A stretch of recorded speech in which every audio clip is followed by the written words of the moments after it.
So here we go. Is this the beginning? Some thoughts on warping a loom. What point are you at? I'm at the very beginning of warping it, and this is a sectional beam on this loom, and it's done by threading each section individually. And first I have to figure out my pattern and colors. Now most people use just a couple colors, and they, you know, this is a simple loom too. It only has 16 dents to, well, it's 8 dent loom, but I need 16 threads for a section. And I have my colors on I forget what you call that thing, but it holds your spools, and then you have to thread them through for the 16 threads so that they don't get tangled, and the spacing gives you a little bit of tension for each one. And I'm going to tie them onto the sections here, and I'll wrap it around. On this loom I do about 85 turns. So you're telling me that all of those threads go through one section? One section, yes. And you have to wind each section on individually? Yes. And so the turn, what's the turn about? Well, that's so that you get each section, you know how many turns you make, and each section has to have the same amount of turns. Okay, so you have the same amount of warp, is it? Yes. For each section. Because if you come out uneven, you end up with a problem, like this was. Oh, well, this is crazy. No. Okay. It's not that bad. So you will do this all over again, put all those things up there again, to go through there, and to do the next section, and the next, and the next, and the next. And okay, good luck! So this is where you attach it. All of those strings that go back to all of those rolls to something that's already on there, and there's some that are already on. And is this where you wrap and count? Okay, let me get I'm going to get the string to where it starts.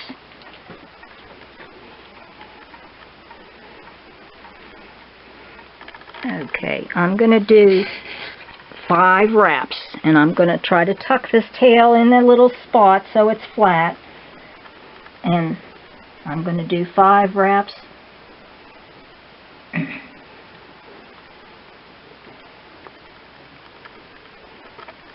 And I'm trying to get this so that they don't hit the pegs, which I'm leaning too much that way. So I've got 1 wrap on there, and I'm going to have to move my guide down. This is way off. Okay, that's 1.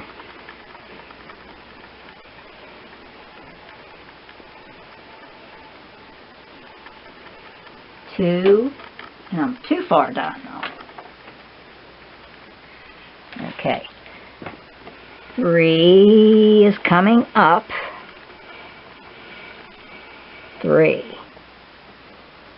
And it's looking better.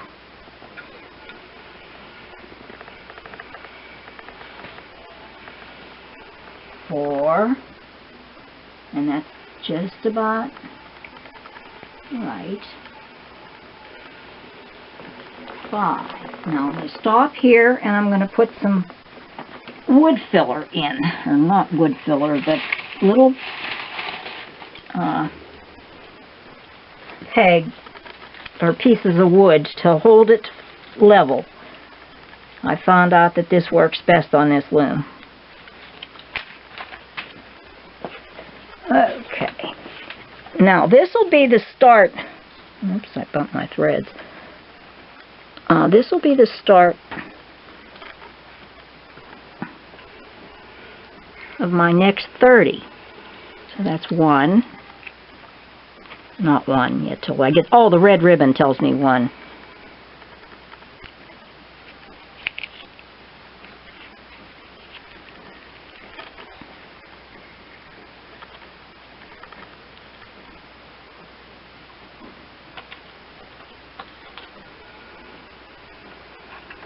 Now this keeps the level of the...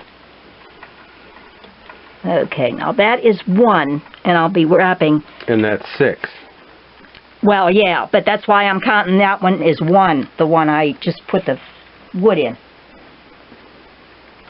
And then I'll start my 30, but I don't want to be interrupted for that. Oh. And there's where they all come from. Okay. So you still have more to put on? I see some empty ones yet?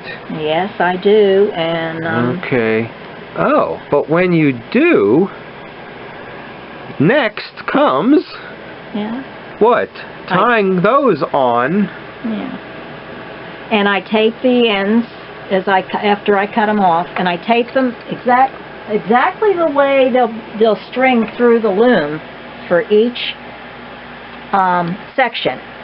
And then when I take them off, I tape them so that they are in order, so it'll maybe be easier to tie in. So they don't get tangled. Yeah, exactly.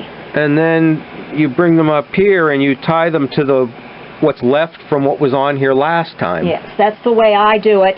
You can... And let's look over the other side, and it'll come out there, and eventually it will be a... Okay, floor rug. So how about that? You are done. Yeah, done with the rolling, but now I got to do all the tying in to these threads. Up to these things up here to go through the other way. Couple hundred of them. Oh no! How many? I figured it was 200 and something.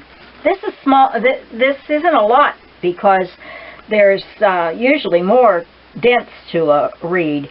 This only has 8 dents to an inch, where others have up to 12 and more for the, finer threads.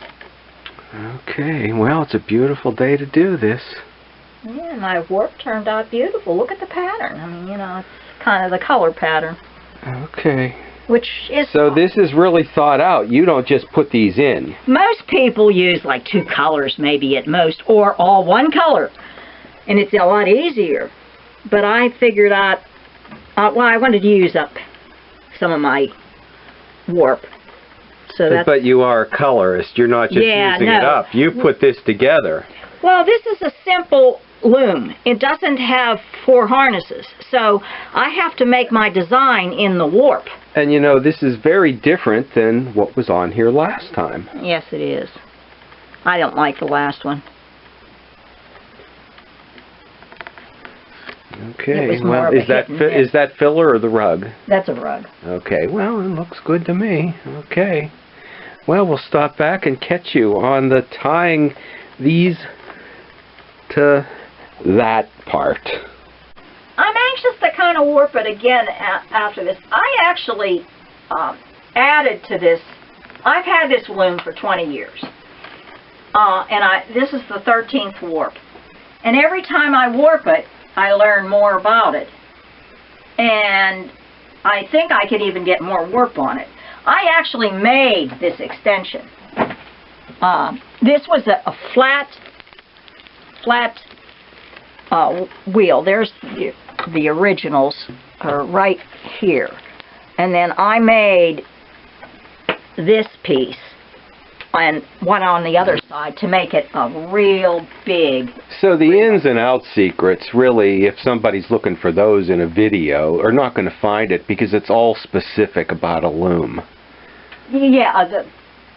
So you really have to just sit down and do it. And then you have to sit down and do it, and you have to sit down and do it how many times? Well, a lot. And that's what happens to people that don't warp their loom often. You forget in between, and I do keep notes, and I do change things as I go along. But this loom is a cheapy, I call it a Mickey Mouse loom, but it does beautiful rugs. And that's all it's really good for. Is it one that has a name? No. No. And my husband dragged this home, and God knows where he got it. Yeah, well, so many people get them at the end of the street corner or at the second-hand store. Okay, so it's not just throwing a shuttle back and forth. No, certainly not. Let me find what I'm looking for. So what is this? Why do you have the book out? Well, I was looking for some parts for you asked me for the part name. Oh, so you can identify the parts. You know how to do it, but you forget the name of the parts of the loom. Yeah, well, you asked me. Oh, and other people might know the parts of the loom, but don't know how to warp it, which you have to be able to do. These books are a godsend to go back to, though, occasionally. They are very old, by the way, and some of the better ones. Oh, and here's another one? Yeah. Well, you'll have to do a book review some third Thursday. Oh, and the Weaver's book. It's named after you. The YouTube's The Weaver.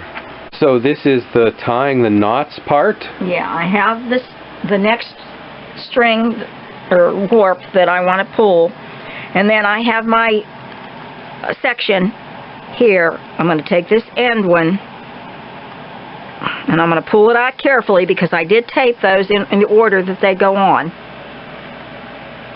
And now I'm just going to tie these two together.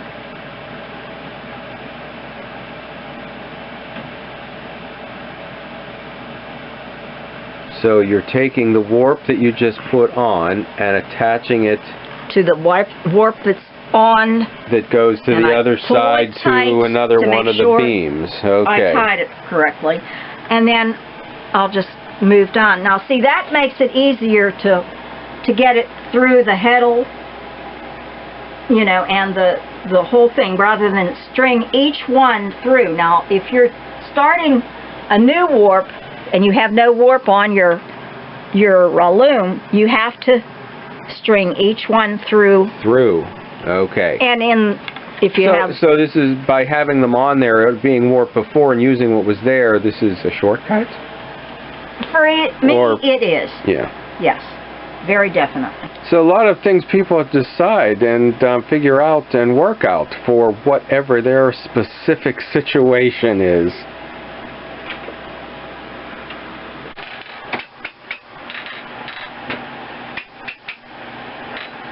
Oh. So you're going to pull them through all the knots that are on this side. Just a minute, okay? Yeah. I'm wondering why this isn't working. I'm going to... So we're going to see this happen. If something's going to go wrong, this is the point. I have to do it by hand, too. I might have to loosen it some more. Yeah, I'm going to loosen it one more time.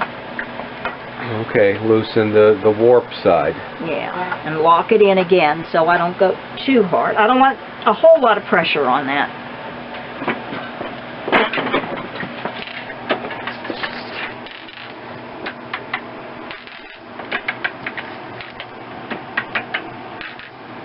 And it's pulling all that into that reel.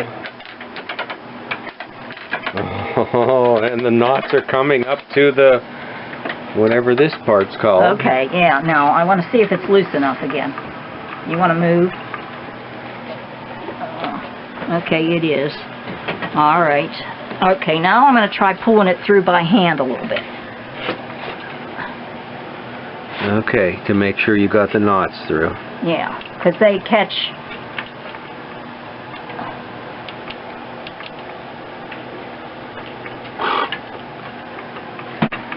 Okay, so you wind them through, and now...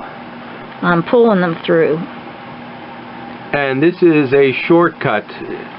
It's a little bit of a problem pulling the knots through, but otherwise you would have had to fed every single string through there. Is that right? Yeah, through three areas. Oh, through three things here. and brought them around And here plus- to tie down there. Yeah. Plus, sometimes I could make a more mistake that way. No, Well, it looks like a mess now. This side got knotted a little bit. Okay. But I'm going to work down. And you'll just do that the whole way through. Yeah, I'll work it all the way down. And then bring a even tension on it. Is that right? Yes. Oh, and then I'll cut some of this. I'll cut the knots off, actually.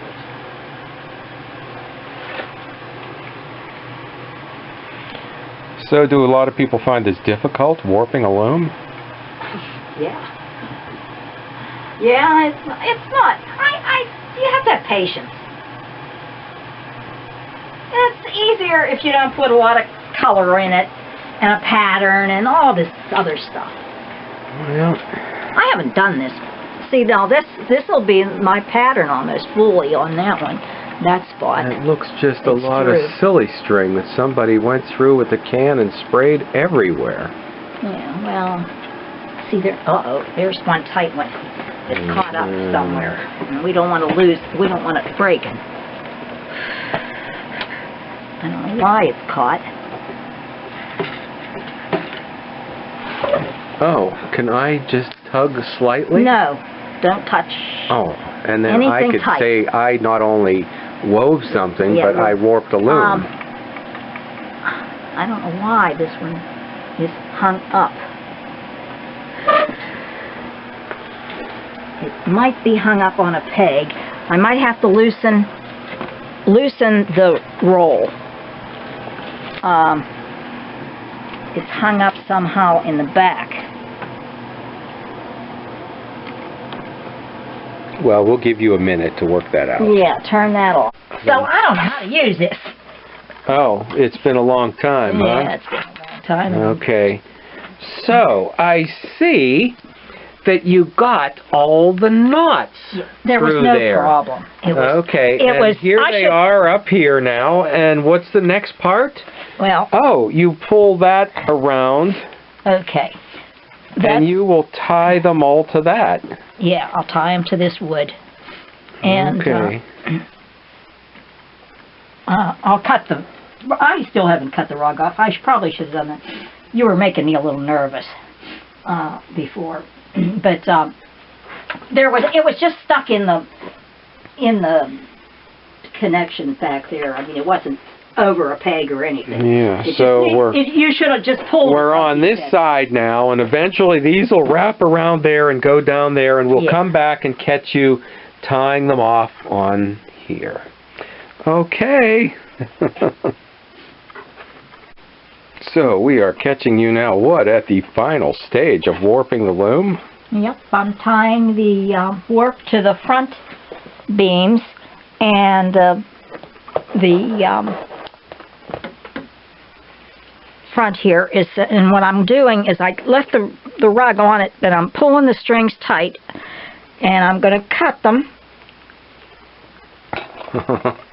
and then I'm going to take them, which I've done on several of them. I'm going to put this around. I'm going to take and divide it, and I'm going to put a knot in it.